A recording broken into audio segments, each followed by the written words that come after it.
तस्मै श्री गुरवे नमः। नमः ॐ विष्णुपादाय श्रीगौरप्रियमूर्तये श्रीमते भक्तिवल्लभा तीर्थगोस्वामिने नमः। कृपया क्षमताम् अपराधिजनम् कलुषायुतसक्तसुदीननरम् सुपथे परिचालय सर्वदिनम् प्रणमामि च माधव देवपदम्। पतितपावन परम करुणामय परमाराध्यतम श्रील गुरुपाद पद्म नित्य लीला प्रविष्टोम विष्णुपाद परमहंस परिव्राजकाचार्य अष्टोत्तर शतश्री श्रीमद् श्रील भक्ति वल्लभ तीर्थ गोस्वामी महाराज जी के अभय चरण में असंख्य कोटि साष्टांग दंडवत प्रणाम करते हुए उनकी अहेतु की कृपा प्रार्थना करता हूँ। परमाराध्य शिक्षा गुरु नित्य लीला प्रविष्टोम विष्णुपाद भक्ति विज्ञान भारती गोस्वामी महाराज जी एवं शिल भक्त निकेतन तुर्याश्रमी गोस्वामी महाराज जी के श्रीपाद पद्म में असंख्य कोटि साष्टांग दंडवत प्रणाम करते हुए उनकी अहेतु की कृपा प्रार्थना करता हूँ। श्रीला गुरु महाराज जी की विशेष कृपा से हम लोग यहाँ पर इस दिव्य चर्चा को करते हुए आ रहे हैं, जिसके अंतर्गत हम सुन रहे हैं साधु वृत्ति के बारे में। और साधु वृत्ति गृहस्थ और गृह त्यागी दोनों के लिए बहुत ज्यादा एक आवश्यक वस्तु है। ये नहीं है कि सिर्फ त्यागियों को ही साधु का वृत्ति लेना है, प्रवृत्ति लेना है, गृहस्थ है तो कैसे भी रह सकता है, ये ठीक नहीं है। गृहस्थ हो चाहे गृह त्यागी हो, साधु वृत्ति चाहिए, साधु प्रवृत्ति चाहिए, तभी भगवान का कृपा व्यक्ति के ऊपर होता है। अन्यथा किसी प्रकार का कृपा प्राप्त करना संभव नहीं होता। इसलिए यहाँ पर बताया गृहस्थ के लिए क्या है, प्राकृत धर्म क्या है, बोलते कृष्ण सेवा। कृष्ण सेवा ही धर्म है। कृष्ण सेवा धर्म है, वैष्णव सेवा धर्म है। और वो तो इसीलिए निरंतर नित्य निरंतर कृष्ण नाम करते रहना उनका धर्म है। लेकिन कहीं पे भी ये नहीं आना चाहिए कि सेवा करने का अभिमान, वो भी बड़ा खराब होता है। कल मैं कुछ किसी भक्तों के वार्तालाप में इस बात को सुन रहा था, जहाँ पर कुछ भक्तों का एक मत हुआ कि हम सेवा करते हैं इसीलिए हमारा अधिकार है, हम लोग निर्णय लेने का अधिकार हमारा है, और उसके लिए जरूरत पड़ा तो हम किसी श्रेष्ठ वैष्णव का भी विद्रोह कर सकते हैं, क्योंकि हम भी सेवक हैं। मतलब सेवक होने का ऐसी दृष्टता कि वो अब ये चिंतन करने लगा कि हमारा ये अधिकार भी है कि कि हम श्रेष्ठ को भी शासन कर सकते हैं। इस तरह का जो विचार है और क्या धारणा है, क्योंकि हम गृहस्थ के द्वारा दान किए जाने के कारण वो दान में प्राप्त धनराशि ही गुरु स्थान में वास करने वाले व्यक्तियों का जीवन निर्वाह साधन है। इस कारण से उनके ऊपर शासन करने का हमारा हक है। ऐसे में कल सुना एक स्थान में, आश्चर्यचकित हुआ मैं तो। ऐसे व्यक्ति का जीवन में परमार्थ नहीं हो सकता कभी। परमाराध्य परम गुरु महाराज जी छोटा बड़ा हर वैष्णव के प्रति अत्यंत आदर और प्रीति पूर्वक व्यवहार किया करते थे। परम गुरु महाराज जी का ऐसा आदर्श था। वो छोटे छोटे जो उनके सामने जो होते हैं उनको भी प्रणाम किया करते थे। उनके विशेष करके व्यास पूजा के दिन तो हर एक को प्रणाम किया करते थे। ऐसा नहीं है कि सिर्फ मुख से बोलते थे कि आप सब मुझे आशीर्वाद करो, सबको प्रणाम करके आशीर्वाद मांगते थे। ऐसे हमने गुरुवर्गों से सुना। ऐसा परम गुरु जी का स्तर है। और ऐसा स्तर है जहां पर परम गुरु जी ये बोल रहे हैं, ये मठ तो हमारा है ही नहीं है। ये मठ किसका है? गुरुदेव का है, वैष्णव का है। अभी फैशन हो गया ये बोलना गुरु जी का मठ, लेकिन अधिकार तुम्हारा अपना है। अरे मुख से बोल देते गुरु जी का मठ है। जब गुरु जी का मठ है तो अधिकार गुरुदेव का ही होता है, गुरुदेव के प्रतिनिधियों का होता है। तुम पहले भी सेवक थे, अभी भी सेवक है, आगे भी सेवक ही रहेगा।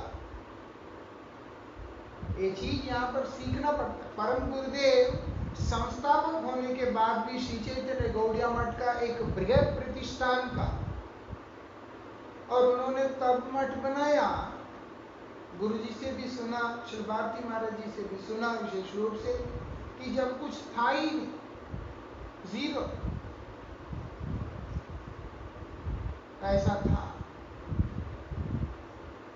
जैसे खांडव प्रस्थ को इंद्रप्रस्थ बनाया पांडवों ने, ऐसे ही परम गुरु महाराज जी ने चैतन्य गौड़िया मठ को बनाया।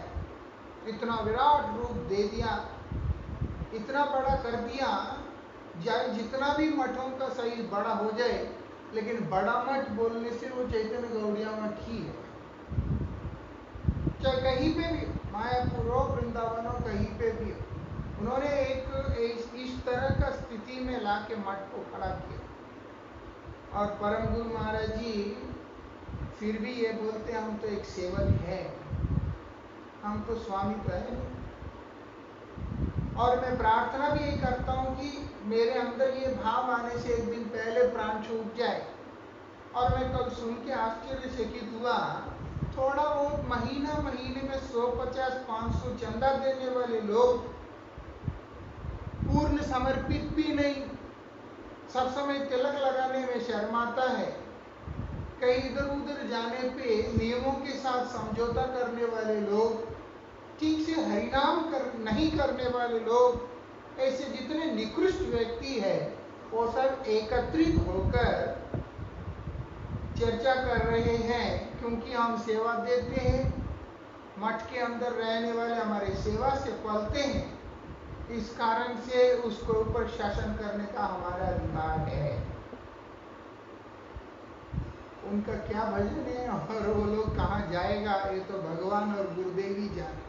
नरक में भी जगह नहीं मिलेगा ऐसे लोगों को।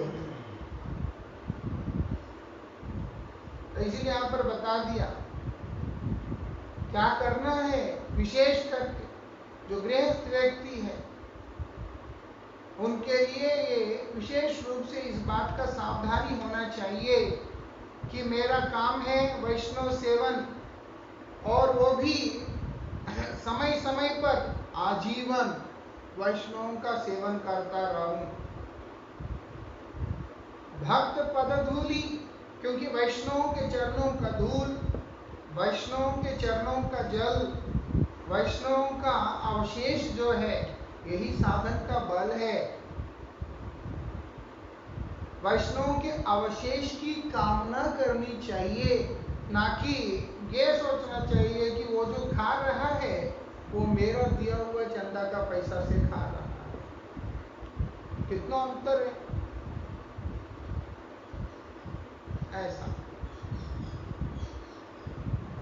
वो तो भाग्यशाली वो जीव है जिसको भगवान ने और गुरु वैष्णव ने सेवा के लिए चुन लिया। ये तब समझ में आता है जब भजन करते करते जीवन में उपलब्धि आता है। भजन करते करते जीवन में उपलब्धि आता है। ऐसा हमारा एक गुरुभाई था ना, मदन मोहन दास करके, मदन लाल गुप्ता जी जो है जम्मू के, जो थे गुरु जी के बहुत प्रिय शिष्य थे। वो इसीलिए प्रिय थे, मैं देखा जो उनको जितना समझ पाया, उनका जो समर्पण था वो एक अलग ही स्तर का था। एक दिन उनके कमरे में गया, जम्मू में गया था परमहंस महाराज के साथ, श्याम सुंदर प्रभु के साथ जब गया था, वो हाथ जोड़ के बोल रहे, ऐसा नहीं है कि वो जैसे मुझे बहुत श्रद्धा करते हैं, प्रेम करते हैं, ठीक है गुरु भाई है, मेल मिलाप है, लेकिन मैं उनके हृदय का वो देखा। बोलते हैं मेरा जीवन का सब कुछ गुरुदेव का दिया हुआ है।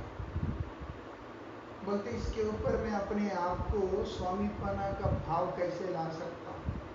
मैं मालिक कोई नहीं किसी चीज का, ये तो गुरु जी का दान है। बोलते हैं केवल संपत्ति ही नहीं, जीवन भी उन्हीं का दिया हुआ है। ऐसा हुआ था, उनका शरीर खराब हो गया था जब वो अस्वस्थ हुए थे, तो गुरु महाराज जी का कृपा हुआ उस समय, जबरदस्ती सही ऐसा वो गुरु जी के चरण धूल चाहते थे। व्यक्तिगत तो समर्पण का स्तर ही इस प्रकार से था। वो बोलते मैं तो ऐसा चाहता हूँ कि शरीर तो एक दिन छूट जाना ही है, इससे पहले शरीर का एक एक बूंद निकाल के मैं गुरु जी के चरणों में डाल दूंगा। ऐसा इसलिए वो इतना प्रिय भी हुए थे गुरु जी। साधु गुरु वैष्णव ऐसी वृत्ति वाले लोगों को, व्यक्तियों को अपना प्रिय बनाते हैं। चंदा तो कोई भी दे सकता, मांग लो तो। जो ये सोचता है, ऐसे निकृष्ट विचार रखने वाले जो लोग होते हैं, उनको कभी भी गुरु वैष्णव स्वीकार नहीं करते। अरे इतने लोगों में तुम्हारा भाग्य हो गया कि तुमको उस चीज के लिए चुना गया, नहीं तो भगवान का अनंत विभूति है, अनंत शक्तियां है। भगवान चाहेगा तो क्या नहीं हो सकता। लेकिन ये तो तुम्हारा भाग्य उदय हुआ, तुम्हारा मंगल का रास्ता खुला कि भगवान ने तुमको चुना। चाहे थोड़ा करेगा आदमी, चाहे बहुत ज्यादा करे, लेकिन ये अभिमान लेके करना कि मैंने किया, अरे कर्ताभिमान तो जगत में भी खराब है। कर्ताभिमान जो होता है, मैंने किया वाला जो अभिमान है, वो तो संसार में भी खराब है।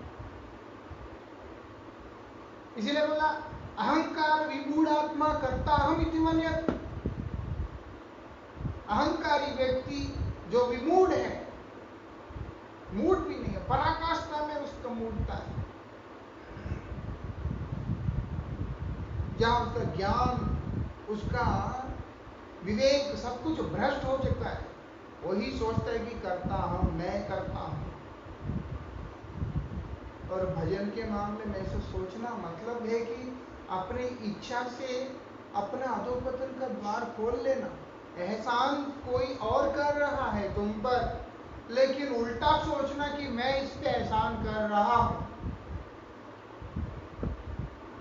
पाक पद्म में आश्रय देकर गुरुजी ने एक तरह से हम पर दया, एहसान सब कुछ किया है। हम सोचे हम एक फॉलोअर बढ़ गया गुरु जी का, क्या जिंदगी है? बात बात पे जाके धमकियां देना कि हमारी नाम छोड़ देगा, तुम नरक में जाएगा, नाश तो तुम्हारा होगा, गुरु जी का क्या किया?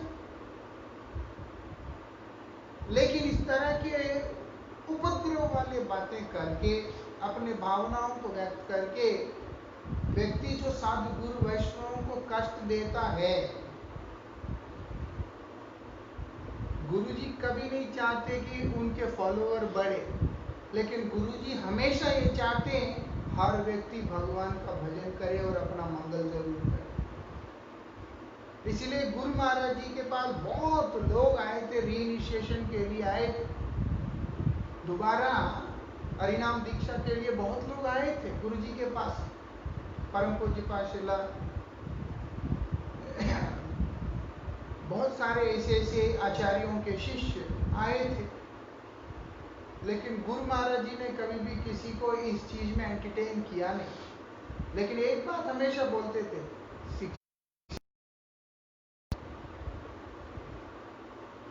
शिक्षा ली,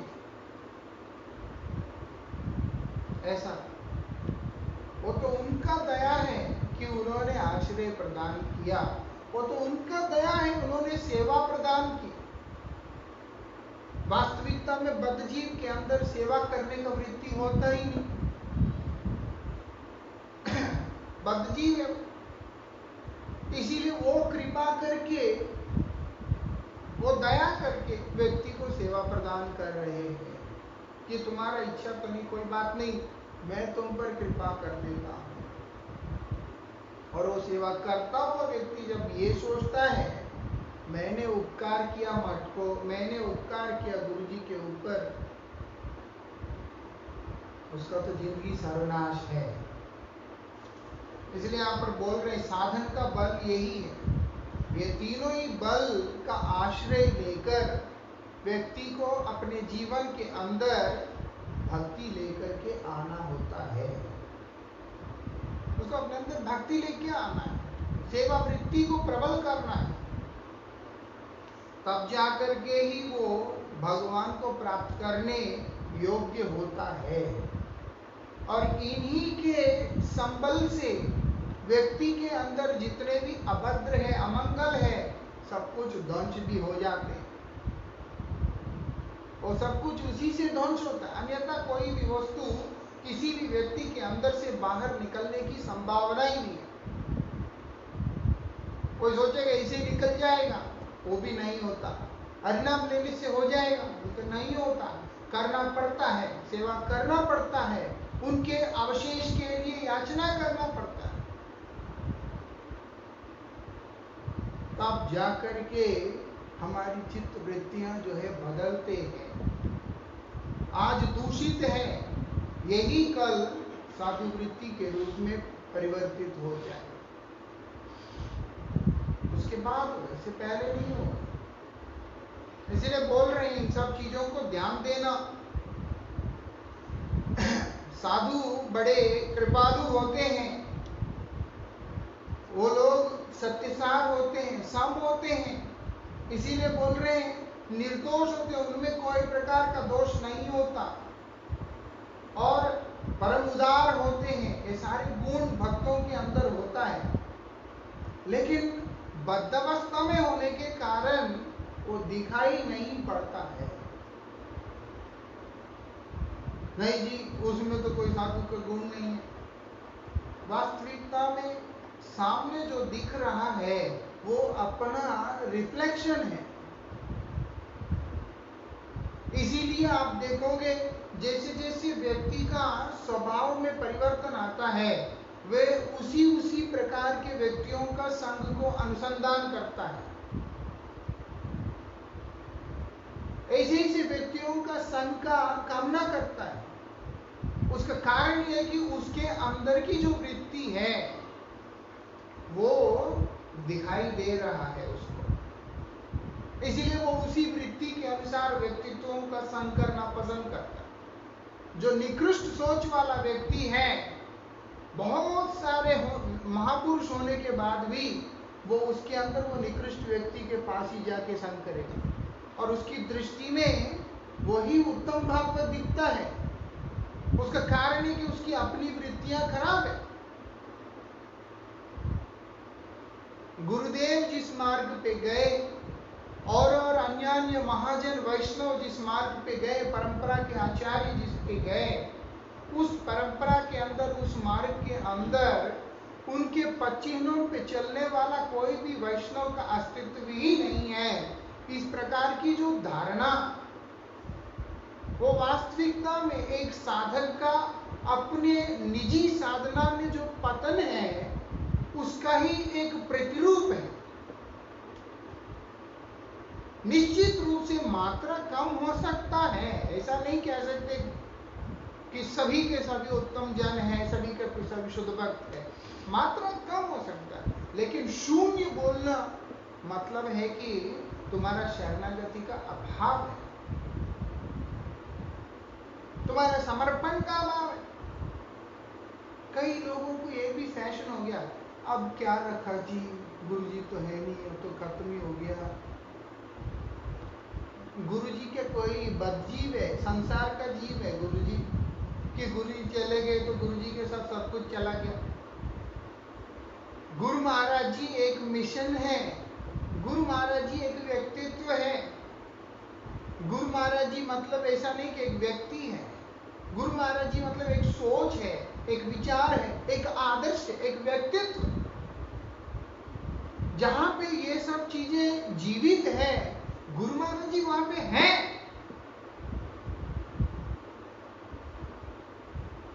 दिखता ही नहीं, क्यों? क्योंकि अपनी साधना का कमी है, अपना साधना का कमी, इसीलिए दिख ही नहीं रहा। बहुत विचार करके देखते हैं तो मालूम पड़ता है कि कई बार एक अंधकार से आ जाता है। उसका कारण क्या है? शुद्ध साधकों के अभाव के कारण। उनके बीच में से जब श्री भक्तविनोद ठाकुर जी से निकल के खड़े होते हैं, फिर वो प्रकाशित हो जाता है सामने। कहां अंधकार है? फिर तो प्रकाश ही प्रकाश है। फिर दिखता है कि अंधकार आ गया, कुछ हो गया। श्रील भक्ति सिद्धांत सरस्वती ठाकुर जैसे आचार्य जब खड़े होते हैं तो फिर कहां अंधकार है? वस्तु हमेशा है, लेकिन उसका दर्शन उसी को होता है, उसका अनुभूति उसी को होता है जिसकी अपनी वृत्तियों के अंदर शुद्धता है। आत्मा नित्य है तो गुरुदेव कैसे नित्य नहीं हो सकते? जब गुरुदेव नित्य है तो उनके विचार नित्य है, उनके आदर्श नित्य है, सब कुछ तो नित्य है। पहले मूर्तिमान रूप से थे, अभी विग्रह रूप से है। पहले प्रकाशित थे, अभी प्रच्छन्न रूप से, जैसे समाधिस्थ होके। लेकिन गुरुदेव हमेशा है। उनके पादपद्म में समर्पित जो शिष्य होगा, वो व्यक्ति हमेशा वो सारी चीजों को दर्शन कर पाता है, अनुभव कर पाता है, जीवन के अंदर सब कुछ उसको समझ पाता है। ये विशेषता है, इसलिए यहाँ पर बता दिया। बहुत मृदु स्वभाव के ये सारी चीजें एक व्यक्ति के अंदर लाना पड़ता है। कौन से व्यक्ति के अंदर? यहाँ सर्वप्रथम बता रहे गृहस्थ व्यक्ति के अंदर लाने की जरूरत है। ब्रह्मचारी जो होगा 70 साल का भी होगा, उसका स्वभाव जो कई बार बच्चा जैसे ही होता है, क्योंकि वो गृहस्थ जीवन में प्रवेश किया नहीं है। इसीलिए उसका सामाजिक आदान प्रदान, लेन देन, ये सारी चीजें बहुत ना की बराबर में होता है। वर्तमान स्थिति के साथ तुलना नहीं कर सकते। एक जनरल विचार से देखते हैं, गुरुस्थान में रहने वाला व्यक्ति परम ज्ञानी तो होते हैं गुरु कृपा से, उनके संग से, उनके शिक्षा से, लेकिन स्वभाव बिल्कुल बाल्यवत स्वभाव होता है। इसलिए हम देख सकते हैं श्री गुरु महाराज जी का इतने गंभीर व्यक्तित्व होने के बाद भी पूरा विश्व का आश्रयदाता होने के बाद भी, जगत गुरु होने के बाद भी, जब स्वभाव की बात आता है, बड़े ही मृदुल और बिल्कुल बाल्यवत स्वभाव के गुरु महाराज जी का व्यवहार था। ऐसा कोई बात भारती महाराज जी को भी ऐसे ही देखा, बड़े गंभीर तो जरूर हैं, लेकिन जब कमरे में देखते हैं जिस हिसाब से, आराम से जिस हिसाब से वो रहते हैं, ऐसा जैसे छोटा सा बच्चा से, कई बार ऐसे करने का भी दिल करता है। कुछ बात तुर्याश्रमी महाराज जी को भी ऐसा ही देखा, अरण्य महाराज जी को भी देखा है ऐसे लास्ट में। तो जो हो, ये लोगों के अंदर वो खोट नहीं रहता है, ये अलग स्तर के होते हैं, लेकिन जो जगत के साथ में, विषयी व्यक्तियों के साथ में जिनका उठना बैठना ये सब कुछ चलता रहता है, वो लोगों को तो बहुत ज्यादा सावधानी रखना पड़ता है, उनके अंदर ये गुण लेके आना पड़ता है। इसीलिए वो लोगों के लिए विशेष रूप से कहा, सब समय साधु संग में रहना, साधन का जो बल है वो हमेशा जहां से भी मिलेगा उसको लेने के लिए प्रयासरत जरूर रहना।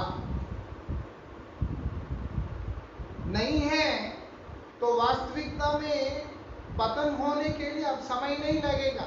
ये दुष्ट बुद्धि किस लिए आया, ये दुर्बुद्धि इसीलिए आया कि जहां पर सोचते हैं कि हम लोगों के कारण गुरुस्थान का निर्वाह हो रहा है, उसका कारण ही है ऐसे दुर्जनों का संग, ऐसे दुष्ट प्रवृत्ति वाले व्यक्तियों का संग करने के कारण, उनके बीच में समय को व्यतीत करने के कारण उनका अपना हृदय भी कर्कश होता चला गया, कठोर होता चला गया। इसीलिए बोल दिया भक्त पद दूली, उसको लेकर के रखो अपने पास,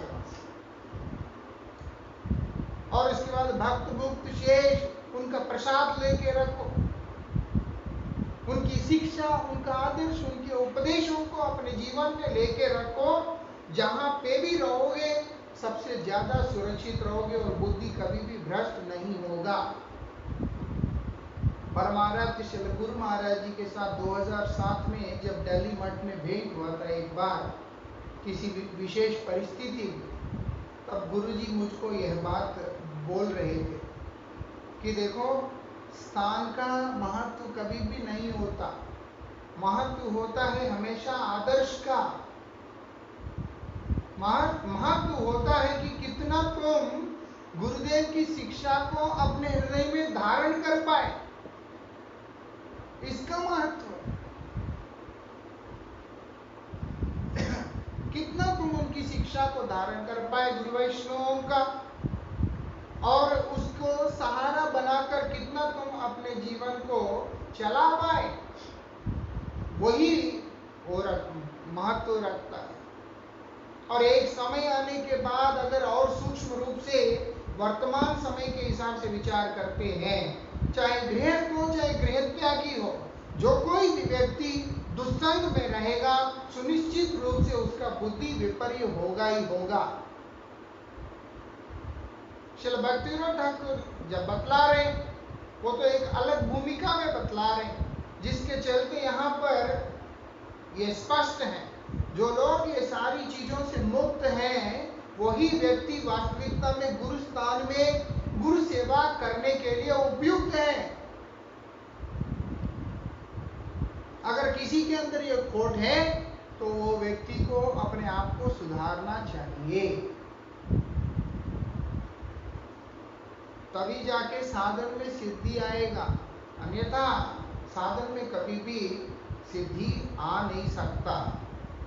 इसलिए बोलते हैं महाप्रभु ने जिन भक्ति अंगों को दिया उनको बड़े नियम से पालन करना चाहिए। साधु संग, नाम कीर्तन, भागवत श्रवण, मथुरावास, श्रद्धा के साथ में श्री मूर्ति का सेवन, विग्रह का सेवा। बोलते तमाम साधन के अंदर ये जो 5 अंग है यही श्रेष्ठ है, सकल साधन श्रेष्ठ, यही 5 अंग। और व्यक्ति को इसमें हमेशा प्रवृत्त होना चाहिए। लेकिन कैसे होना चाहिए? बोलते भक्त पद दूली, भक्त पद जर और भक्त मुक्त शेष का सहारा बना करके चलना चाहिए। मतलब स्वेच्छाचारी भाव से नहीं, स्वयं को साधु मानकर। अक्सर बोलते कि लोग हम तो साधु लोग हैं। साधु निर्णय जो है व्यक्तित्व करेगा, वेश नहीं करेगा कभी भी। अपने व्यक्तित्व के अंदर साधुता है कि व्यक्तित्व में क्रूरता है, वेश में साधुता है, तो कोई लाभ होता नहीं। ये बात है। अभी ऐसे ही हुआ, ऐसे निकृष्ट आचरण वो एक ने किया, देखने में साधु वेश, आचरण परम निकृष्ट है। इस तरह का निकृष्ट व्यक्ति ये तो ना स्त्री संगी है ना पुरुष संगी है। छोटे छोटे बच्चों के साथ दुष्कर्म करने वाले ऐसे व्यक्ति स्वयं को साधु वेश में बना करके समाज के अंदर ऐसी विकृतियां पैदा कर रहे हैं। साधु वेश से नहीं होता, साधु आचरण से होता है, साधु समर्पण से होता है। इसलिए बोले साधु संग। एक व्यक्ति मुझको ईमेल करके कहता है एक बार कि मैं तो साधु हूँ, मतलब वो व्यक्ति। मैं बोला अच्छा, फिर आप क्या कहना चाहते हैं? मैं सोचता हूँ कि मैं अपना संग प्रदान करूँ भक्तों को। ईमेल है मेरे पास अभी भी ऐसे ही। I would like to give my association to devotees. I want to bless them. ऐसा। तो इसलिए आप जो है मेरे लिए अगर कार्यक्रम की व्यवस्था कर सकते हैं तो ज़्यादा अच्छा होगा, क्योंकि साधु के कृपा के बिना तो कुछ नहीं हो सकता। इसीलिए मैं सोचता हूँ कि मैं थोड़ा सा कृपा करूँ लोगों को। ऐसे ऐसे लोग भी यहाँ पर बताया कि ये ठीक नहीं। निजे श्रेष्ठ जानी उच्चिष्टादि दाने होइबे निरेगामी। ये बात, खुद को श्रेष्ठ जानकर मैं तो श्रेष्ठ हूँ, मैं साधु, लो मेरा जूठा खाओ, इस तरीके का आचरण जो भी व्यक्ति करता है वो जो है वो निश्चित रूप से नरक जाने का ही अधिकारी होता है। ऐसा जितना व्यक्ति साधन में ऊपर उठता है उसको उतना ही विनम्रता, दीनता उसमें आ जाता है और आना भी चाहिए। ऐसा विद्या ददाति विनयम बोलना, विद्या जहाँ है, विद्या के प्रसाद से, माँ सरस्वती की कृपा से व्यक्ति के अंदर क्या आता है? दीनता आता है। जिसने तोते की तरह रट लिया हो वो अलग बात है, उसमें नहीं आता है।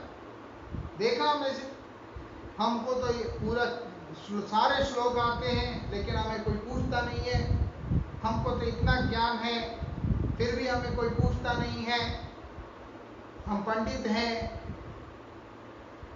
इस तरीके के जो विचार जिन लोगों के अंदर आता है, ऐसे कुत्सित विचार, वो सब तोते की तरह रट करके ज्ञान अर्जन किया हुआ व्यक्ति है। वास्तविकता में जिसने श्रवण करते हुए ये चीज श्रील गुरु महाराज जी और श्रील भारती गोस्वामी महाराज जी दोनों के अंदर दिखता है। कल मैं सुन रहा था परम पूज्यपाद श्रील भक्ति सर्वस्व निष्किंचन गोस्वामी महाराज जी की हरिकथा को, उसमें से पूज्य महाराज श्री बोल रहे हैं कि गुरु महाराज जी से उन्होंने पूछा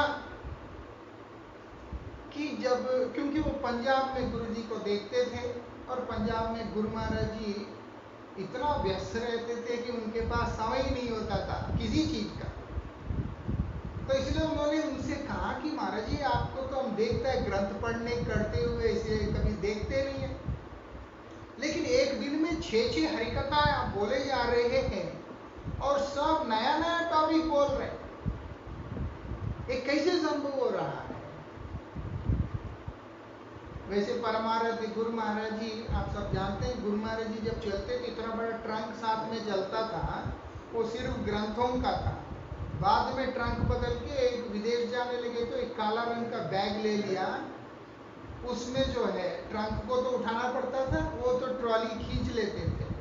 गुरु जी के साथ पूरा ग्रंथ चलते थे, इतना रेफरेंस के लिए, पढ़ने के लिए, कई सारी चीजें, मतलब एक लाइब्रेरी चलता था पूरा एक तरह से। गुरु महाराज जी तो बहुत बृहद अध्ययन भी करते थे, लेकिन चंडीगढ़ आदि जैसे स्थानों में, रोपड़, इधर उधर, बठिंडा, जालंधर, इतने भक्त होते थे तो उतना लगातार अध्ययन करने का समय नहीं मिलता। तो महाराज जी ने ऐसे पूछा, उस समय गुरु महाराज जी बतलाते हैं, वास्तविकता में ये सब कुछ हम पढ़ के नहीं सीखा। गुरु जी बोलता हम पढ़ के नहीं सीखा है सब, ये सब सीखा गुरु जी से सुन सुन के सीखा, गुरुवर्गों से सुन सुन के सीखा। इसीलिए जो श्रवण करके जिन्होंने सीखा, समझा उस वस्तु को, वो लोगों के व्यवहार के अंदर एक स्वाभाविक रूप से दीनता दिखाई पड़ता है। जिन्होंने श्रेष्ठ के मुखारविंद से श्रवण किया हरिकथा, तोते की तरह रटा नहीं है, टॉपिक बना के उसको रट लिया, ऐसा नहीं।